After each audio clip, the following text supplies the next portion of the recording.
So hey guys, welcome back to the Deep Dive Machine Learning channel, and today our project is basically hand tracking. Alright, we first need to understand how do we track our hand, right? So the whole hand tracking we'll understand from the basics, and then we'll go ahead and create the whole module. So let's get started. And today I'll take you from the very start, like we'll upload our project on the GitHub. Alright, so I am going to create a new repository that, let's say, hand tracking. Alright, so I'll add a readme file and create a repository. What I'll do is, this is how you copy HTTPS or SSH. You copy it, and then I want it locally in my desktop and OpenCV project. Here I want to create it, so I'll open my terminal or git bash, whatever you use, and I'll write git clone, paste the URL here. So it will clone the whole repository into my local machine, and that's it. I now have that whole project here. We'll start on this, right? So I am going to use PyCharm IDE for this because I think it's one of the best libraries to work on when using Python and computer vision. So we'll go with not this, OpenCV projects and hand tracking. Okay, workflow of how you start a new repository, a new project. All right. Now, readme is basically the file that you can just type here, the description of the project, right? So we'll use the MediaPipe library to create a hand tracking program.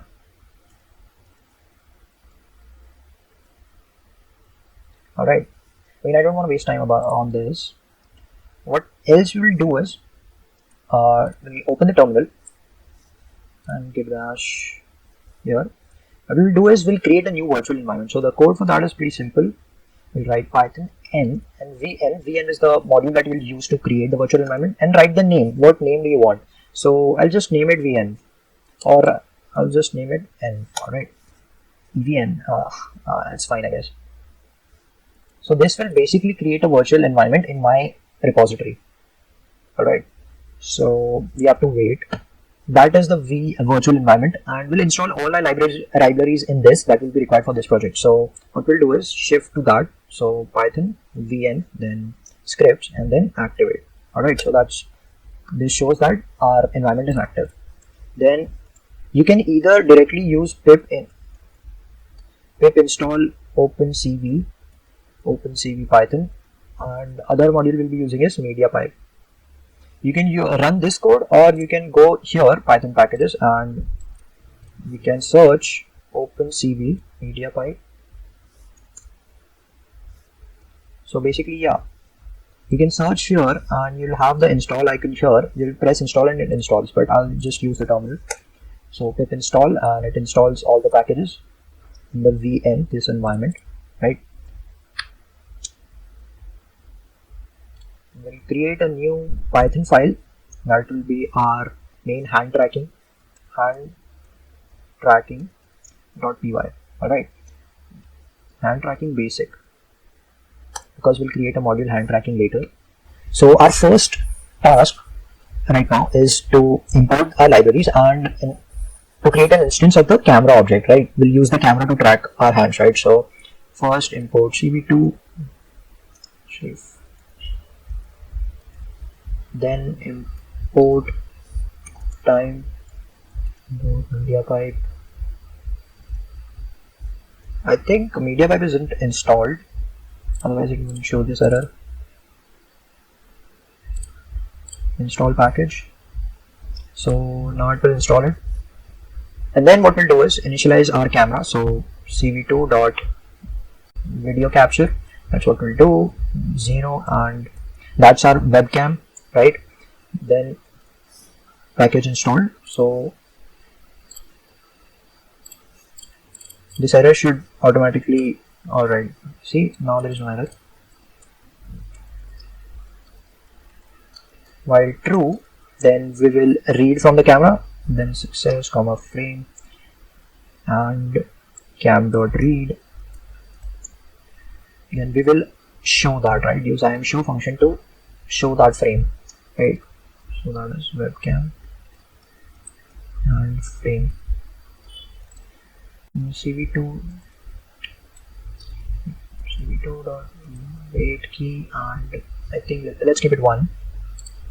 So that's it. That's our first task, right? To read from the web camera. Alright, there we go. See, my camera is terrible. See, this is a pretty old webcam. It's here. It's pretty terrible. But the point is, now we have the camera on. We are reading it. So that's it. And I didn't specify how to close this. So even if I close this, a new frame will keep loading, right? So it's an infinite loop, right? So what you have to do is press here. Now what we'll do is we'll add that functionality to close it, right? So we'll write if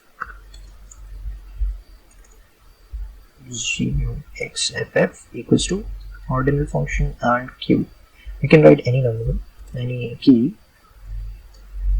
Now what this will do is basically, if q is pressed, this will break out of the loop if q is pressed. And remember to always release the camera object like this, and CV2 destroy all windows. So these two functions are basically like in Python, when you are reading a file, you always remember to close that file, right? Similarly, when you create a camera object, you always have to remember to release it and destroy all windows. So that's basically our basic function, and let's see how it works. So that works, and when I hit Q, it closes. Wonderful. Now what we'll do is we'll add an FPS, alright? So the frame rate that is going on, we will put text in our image that is showing, and yeah, we would like to see what the FPS is, right? So how can we do that? Basically what we'll do is we'll initialize previous time at 0. After the frame, now we read the frame, right? So now we will calculate the current time. The current time, that will be time.time, and then FPS, the basic formula you can write it as current time minus the previous time. Alright, and after we calculate it, now we'll set the previous time equals to current time. So now it will keep on changing with the loop, right? And the FPS that we calculated, we have to put that in our image, right? So what we'll do is we'll use cv2.putText function, and we'll pass our frame comma text. Text will be basically the FPS. We'll convert that FPS into a integer, because otherwise it will be an 8-digit or decimal values. So we'll convert that into an integer. If you don't know this formatting string, you can watch my Python tutorial. I already have that. The next argument is, you can actually just hover over this and you'll see all the arguments, right? So the text, the origin, right? So basically the position where you want to place it. Maybe we'll place it at the top, right? We'll place it at the top left. So that is 0, 0. So we'll place it around 50, 50. Alright, so and then cv2.font, I don't know which font to use. I'll just select any random font. Font scale, let's go with 2. I mean, we have to try something, right? Then color, we will write, let's go with green, right? So 200, and I think 0. Then thickness, I will go with 2. Let's see if it works or not. It takes a while to load my camera. There we go, it's working, and the FPS is showing, so everything works. It's pretty high though. We'll also write like this. I should work, and we'll scale it down to 1, and also this to 1. Now we'll run that once again. There we go. We can shift it towards the left a bit. So instead of 50, we will write it as 30 and 30. And we can still shift it, but you can play around with it. Alright, I'm stopping here. Now our next task is basically hand tracking, right? Let's get down to it and see how it's done. So for that, first you need to initialize some objects in using the MediaPipe library. So what we'll do is, first you need hand object, hand using MediaPipe. So np.solutions. Sorry, I didn't import as np, right? I have a habit of importing it as np. So np.solutions, and then what we'll try is hands. There we go. And the other thing that we'll use is hand detect, I guess. And detect, and and mp dot hands. So this is basically our hand detect object. Like this will this is the model that we'll be using basically. Alright, and if you want to read what exactly it does, you can press control and click on this, and that's the function. These are all the arguments that it takes. Minimum detection, static image equals to or not, maximum number of hands, minimum detection, tracking. And this static image mode is used when you want to say that yeah, this is a static image, so you don't have to track it, right? Because detection takes place before tracking, because detection is a very huge, like, it is a huge load on the processor. Alright, so it's better to specify if you're using it or not. But yeah, basically you can read what each and every function does right here, and that's how it is. So max number of hands will specify to 2, that's the default value. We'll specify to 1, or you can just play around with it. Let's actually delete this, we don't need it right now. And yeah, that's it. Then what we'll do is, now we have to pass our image to our model, right, to detect. But the problem is our model requires an RGB image, red, green, blue. But our OpenCV model, when it reads this read function, at that time what it does is it reads the image as BGR, blue, green, red. So it's exact opposite, right? So first we need to convert that image. So this is how we do it. CVT color, and then we'll pass the frame the image, and then we'll use CVT dot BGR to RGB. So BGR to RGB, right? Simple enough. Then we will pass this image to our model. So our model was hand.detect. Will predictions detect. It depends on you what kind of variable you use. Detect equals to hand detect dot process, and then we'll pass the image. Alright, so now it will detect it. So yeah, that's basically it. It's detecting. So let's actually print and see what this detect is. What is it returning, this whole process. Alright, so run. You have to focus here. See, MediaPython solutions based solutions output. So it's a MediaPython object, a MediaPython solution object, right? Solution output. So we can't really get anything out of it, right? We need to convert it into something that we understand. So what we'll do is detect dot hand landmarks. I think landmarks is correct, but let me just check.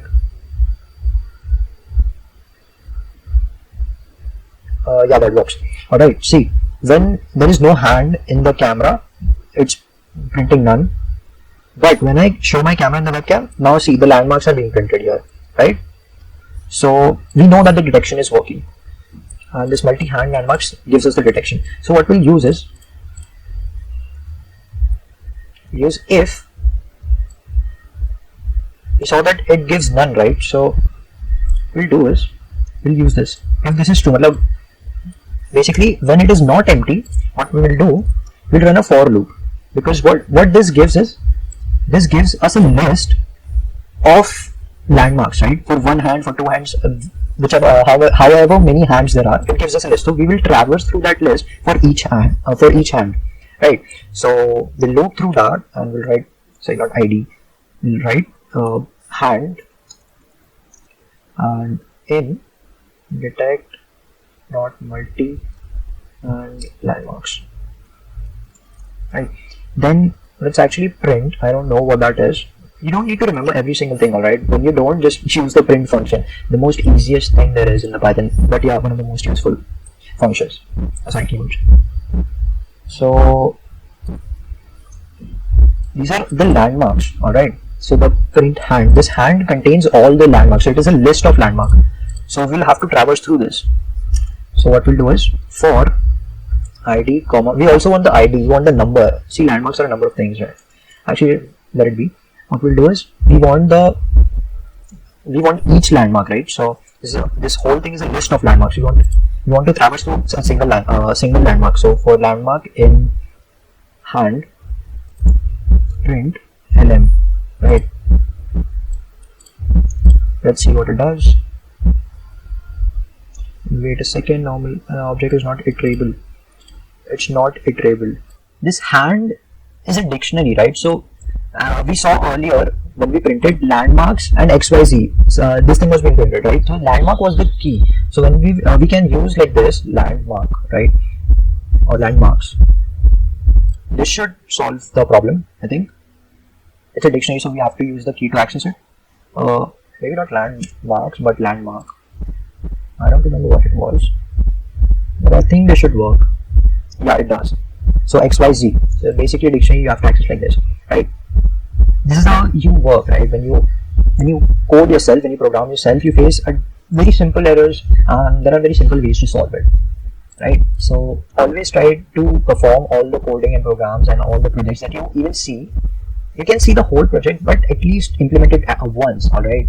Be it side by side or be it later, but at least do it once, because you will face error. Even though you watch tutorial, when you try to do it, you'll face errors. You'll be like, everything is perfect, where is the wrong thing? But you'll definitely find errors working with the project, alright? That's just how it works. You learn from experience. Now what we'll do is, now that we know that we are getting the XYZ, but the problem here is, these XYZ values, these are in decimal values, right? But we want pixels, right? Because the image, all the functions that we use, we put x comma y as pixel values, right? So we need to convert these decimal values into pixels, right?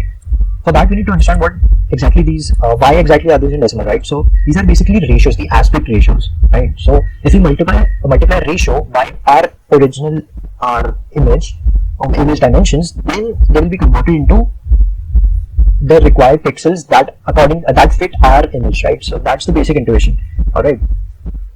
Depending on what image dimensions are, these aspect ratios will give you pixels, all right? So first we'll have to extract the image dimensions, right? So what we'll do is we'll use frame.shape, right? This will give us the shape, right? And shape is 3 items in a tuple, so 3 items, right? Image first will be height, then frame height, then frame width, and then frame channels. So that's basically it. Then what we'll do is, we now have to get the x comma y values, right, that we require. We'll multiply it, so int, then I can't see this, okay, so f width into x, not x, alright, this will be lm.x, because the x value is stored in the lm, right, and lm is a dictionary. We'll access it by this x key. See here, this is a dictionary with x value being this and y and z value being this, so that's how we access. Then similarly for y, we will write int fh and lm.y. I think that should work, right? So what we'll do is, we will mark this, right? We'll specifically mark this cv2 dot circle. Let's use the circle function, and image frame. Then what are the arguments? Center should be x comma y, then radius should be 2. I don't know how large that is, but let's just do it. X comma y, then radius, so 2, comma color, I think let's make it green, I guess, so 100 and 0, thickness I think 1, that's it. It'll create circles at all the landmarks. Let's see if it works. You see those circles, those circles are being created, right, at landmarks. I have created them myself, right? But what we'll do is, we will use this. We'll use the drawing method provided by the MediaPipe. So for that, we have to create this draw. Not solutions. Solutions. I was waiting for the auto complete function, but it didn't appear. So fine, that's fine. Drawing details, alright. This contains all the drawing specifications and stuff. You can control click and read all the functions that are present in it.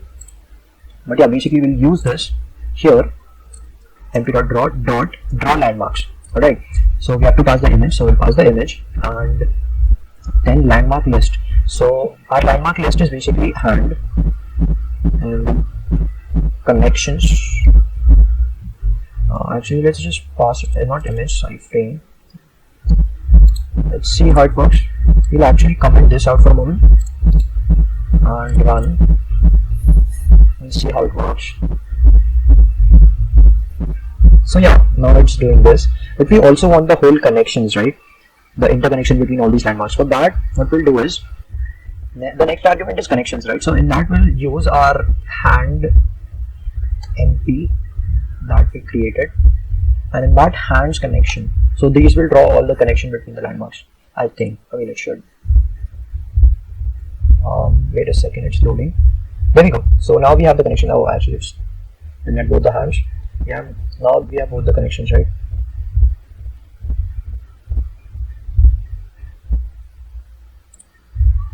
Alright, so that's basically how the other hand tracking works. What you can do is, you can also specifically mark ID that you want, right? So what we'll do is, we'll put that in the enumerate function to get the ID, and we'll print the ID instead of this. CV2 dot put text and image, that is frame x comma y. My bad, we have to put the text first. So that is basically, we'll put the ID directly, and what is next? Font face, right? CV2 dot, I don't know, italic, no. Please recognize what am I doing? Simplex, alright. Then font scale would be 1. Color, actually I don't remember whether I can put it in point or not, so let's try it. If it shows, I will change it.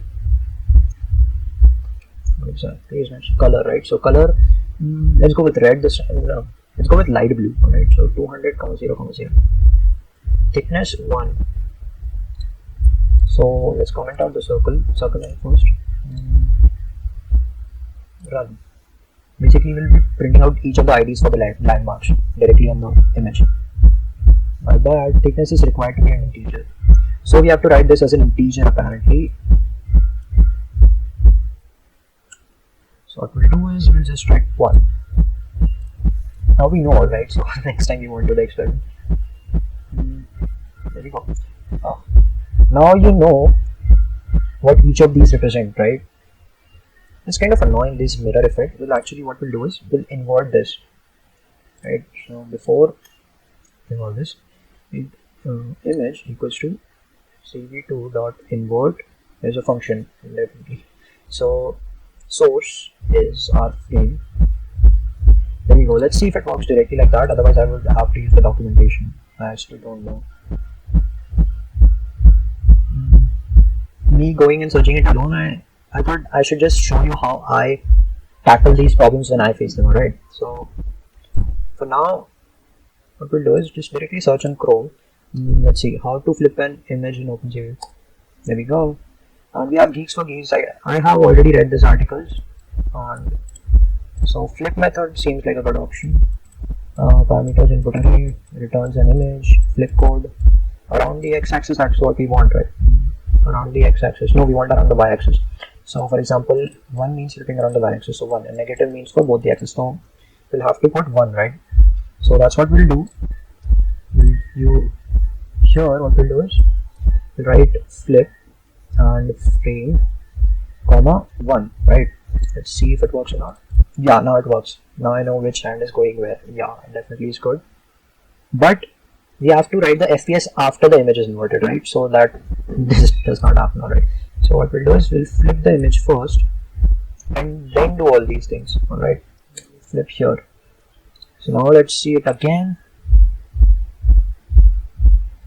There we go. Now everything seems to be working fine, right? So yeah, I think that's it. Now I have given you the basic knowledge of how this works entirely. Now it's your job. I'll provide you that module file, and it's your job to look through it. Then, if you don't understand, I'll explain it to you. I'll create a second part. Alright, I'll create a second part to this. If I wanted to create a new project where I have to track hands, right? So instead of doing all this, what I'll do is, create a new file and import this module and write import module, and that's it. My hand is tracked and whatever I need is there, right? So that's why we use modules, and that's how libraries are made, right? Shortcuts.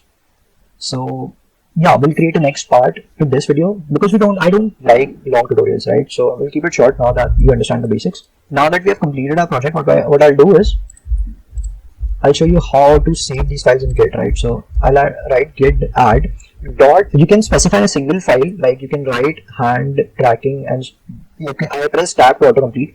So you can just add one file, but I don't know, I have multiple files that I want to add, right? So instead of that, I'll write git add dot. So it will add all the files at the same time. But before that, I'll show you git status. It basically shows you if there is a new file, which file is modified, if you have added it or not. So basically the status of our repository. Now I'll add git add, and when I use git add, it will add these files using that. So it also says, right, to use git add. So basically we'll be doing that, and so all the files are getting included. So now that it's done, we'll commit means saving all the changes. So I'll write basic hand tracking program. All right. So that's -m, and this is the comment that I'm making. All right. So it's better to always have comments to show that what did you save in this comment, right? And then I'll use git push new origin or main. So what this means is I'll push all these changes, these local changes, to the original main branch. So this represents the main branch. Alright, you can have multiple branches. That's how Git works. I'll have a separate video on this, but yeah, that basically means this. Or you can use this, or if you want to specifically save changes to a branch, or you can do is git push. If you have a single branch, if you don't want to complicate, just use git push. Alright, that will also do that, right? There you go. It's sending all this to the initial repository that we made on the GitHub. So we'll wait for this. See, all the changes are saved on our links to GitHub and tracking.git. This is our commit. This is our log basically. You can check the commit directly by using this. Alright. So we'll go on our. See, you only see readme because you haven't reloaded the page, and now you see our virtual environment.idea. That's different thing. That's not. You didn't read that. readme.md and hand tracking basic.py, right? What I wanted to do is similarly fork the project and create your own hand tracking. All right, maybe use, instead of MediaPipe, maybe use different, and create a pull request and send it to me. I'll add it on this. All right, I'll also mention you on my Instagram and my social handles. All right, so create a pull request. That's how you can get started in open source contribution. All right, maybe you can contribute as simple as getting this documentation upgraded, right? You can add image of what we did, right? You can, for example, the webcam thing that I did, this, where is it? Yeah, I can run this code, and this image, you can take this image and add it in the readme file. You can update readme file, and maybe you can write me how the model works in that MediaPipe. So you can start open source contribution with anything, all right? And I think that covers this tutorial, this project. Thank you guys for watching, and that's it for the project. Today I'll be sharing with you, as usual, at the end of the video I share with you advice, or maybe resources, or maybe some tips about how to do programming. Alright, today I'll be sharing with you these 3 websites. I'll be talking about these 3 websites, and let's start. First is W3 Schools. Now I think this is a pretty underrated website because it has tutorials about every topic in computer science, right? Be it web development or be it specifics like HTML, CSS, JavaScript, and in those topics it has each of the subtopics in an interconnected manner, like a proper structured manner, right? So you can read about them, and if you're a developer, you should develop a habit of reading and learning through reading, because you will personally be facing a lot of errors, a lot of problems on your own, and you should be able to deal with them on your own, right? So this is the best way to read, understand, and apply and solve the problem on your own. That's the way. All right. The second is Geeks for Geeks. Geeks for Geeks also had a lot of articles, a lot of tutorials. They also had their own channel. Maybe a plus point for Geeks for Geeks is that they also have a lot of videos on their YouTube channel about interview preparation, exams. Yeah, that's a plus point, I guess. Exams, and yeah, there are a lot of internship opportunities. I'll post a video about that, about how to apply, how to get an internship at Geeks for Geeks. But yeah, it's a pretty good website, and you can definitely try. Third is a bit different because it's a doubt solving website. Not exactly doubt solving, but that's what I want you to use it for. Whenever you have a question, whenever you face an error, instead of directly asking your brother or sister who know every answer, not every answer, but they actually have faced that issue. So yeah, they have more experience, so you directly ask them and get that solved. That's not how you should do it, right? You should try to do it yourself. First, Google the error, try to read the error, understand. If you don't understand, copy it, paste it, go on Stack Overflow and see if there are any answers. Try to understand those answers. If not, then maybe ask your brother or sister or anyone who knows, right? Or you can directly message me. I have already given you Insta ID. If you just want to follow me, these are the 3 links. And I think that's it for all the 3 resources for today. And yeah, see you guys next time.